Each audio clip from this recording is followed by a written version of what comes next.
Hi guys, today I'm doing Pluto in the third house in Gemini, and I am currently doing readings, evolutionary astrology. So as I'm learning, I'm looking at people's charts, and my details are below, but I'm going to run through with you the Pluto in the third house, and you can have an idea of what that means to you if you do have Pluto in the third house or in Gemini. This will apply to you. So here goes. First slide.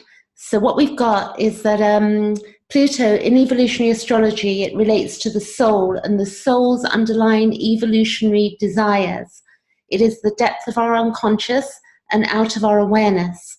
We can see that we may repeat unwanted patterns in life or experience the same repeating life issues. But our Pluto placement and our transit holds information that when understood, it can smooth our passage through time. So I need to tell you that for me, learning evolutionary astrology and getting to grips with what Pluto and the North Node, this life path, and the South Node meant that I was able to embrace my life and look at my trauma and my wounding and begin to transcend and transmute and evolve. So it's a beautiful way to look at ourselves and the psychology of who we are and what we are. It's a way of knowing yourself. It's a brilliant tool. And this picture is, to me, it represents that thing where, you know, it's the birth, death. So Pluto, it's rebirth, it's transformation, and it's a beautiful planet to understand in our chart. So I'm going to go to the next slide, and here we go. So I'm maybe repeating myself, but I'm going to say this. So knowing our Pluto placement and our chart helps us to objectify, to look at our life and know self. And the self with a capital S there, you can see with the capital S, is basically the soul. And, you know, I believe I have a soul. I believe that I'm more than this human body, and I would think that a lot of people, we all have the big question about what life is about. The transit and our solar returns and our aspects to Pluto show us what is being reborn and what is dying or stale and what needs to change or be released in our lives.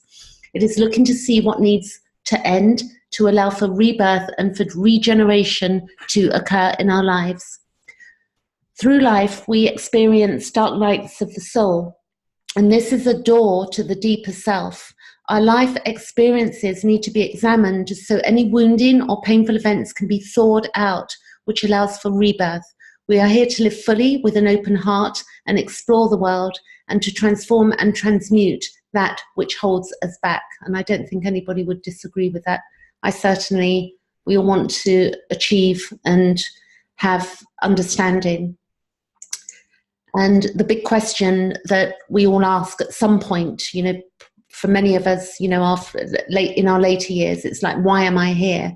And particularly when we've lived a bit and we're doing, you know, work that maybe we don't enjoy, or we're in situations or relationships that aren't working. So Pluto looks at all of these, you know, areas. The whole chart does basically, but Pluto is our baseline with the North Node and South Node in evolutionary astrology. So I mentioned a solar return, so I'm going to give you an example in case you don't know what I'm referring to. I'm just going to get my, going back slide, I'm going to get my pointer here. So spotlight. So what I'm going to show you is that this is my natal chart, and you can see here that I have was born on the 21st of May 1966, and the transits here are dated the 28th of April, so this is a few days old, this chart. But transits are the green symbols on the outside. So I'll give you an example. Yesterday there was a new moon, and the moon was in Taurus, so the moon was in my 6th house, the new moon. But a solar return, every year, and my birthday is going to be on the 21st of May, so every year you can have a solar return chart which will show you what your year ahead is going to look like. So that's quite an exciting thing to look at, and it's very informative to help us evolve and to understand, you know, the energy of what we're working with, and, you know, possibilities that may come up. So I can see from this, you know, the energy that I'll be working with in the year ahead. And I'm probably already started this process, but to me, this is quite a lot of depth here. The planets, the houses, the signs, the planets, the configurations here are aspects. So these are all aspects, and everything means something in a chart. It's beautiful work and it's beautiful knowledge, and it's a brilliant way to explore who we are. So next slide. I'm just going to do this, and we've got here, I like this picture. I found it on Google. So here we have a natal chart represents our potential. It also represents what we are here and where we have been and where we are at and what we can become. Pluto works in 3 ways in our charts, okay? It works, one, and this is Jeff Wolf-Green, Evolutionary Astrology. 1, it's cataclysmic due to resistance. So I'll give you an example. If I know that, you know, I'm going to give you a simple example, not quite Pluto, but you run a bath and the bath can only contain so much water. So if I resist turning that tap off, then it's going to flood. So that's a simple example of, you know, resisting doing something. I know I need to turn it off, but I'm resisting it. So cataclysmic due to resistance. 2, willing to change in some ways and resisting in other ways out of fear of uncertainty. So maybe you can see examples where you do that in your life, that you know that you really don't like your job, or the relationship you're in is no good for you anymore, but you're afraid to change, but you're willing in some ways to look at it.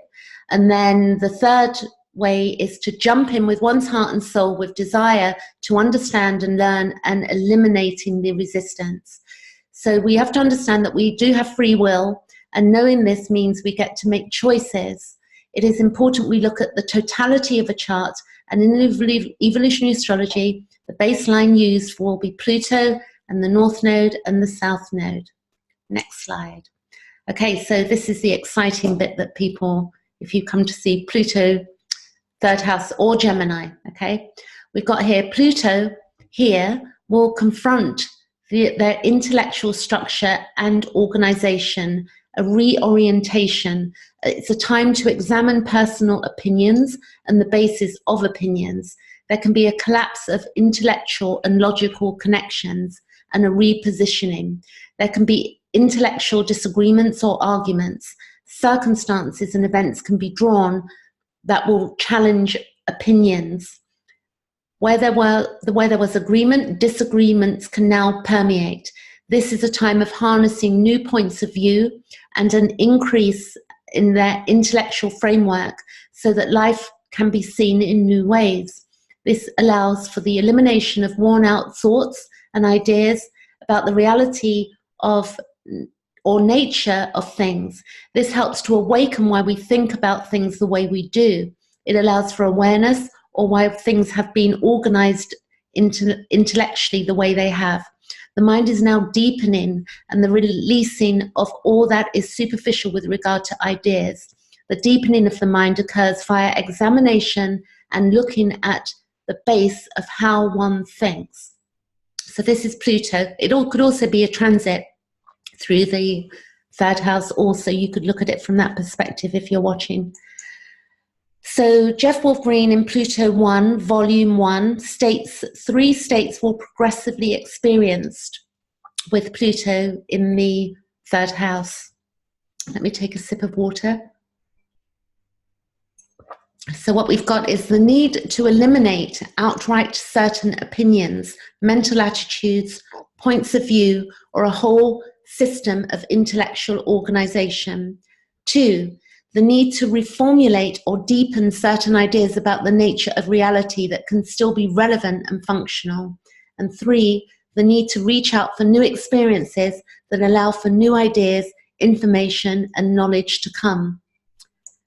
And then I'm continuing here. Feelings of being cramped or intellectually stifled may come up, and boredom and feelings of restlessness. This time can feel threatening, that which is connected with the organization of one's ideas and opinions. Changing our ideas can feel risky and affects our emotional security.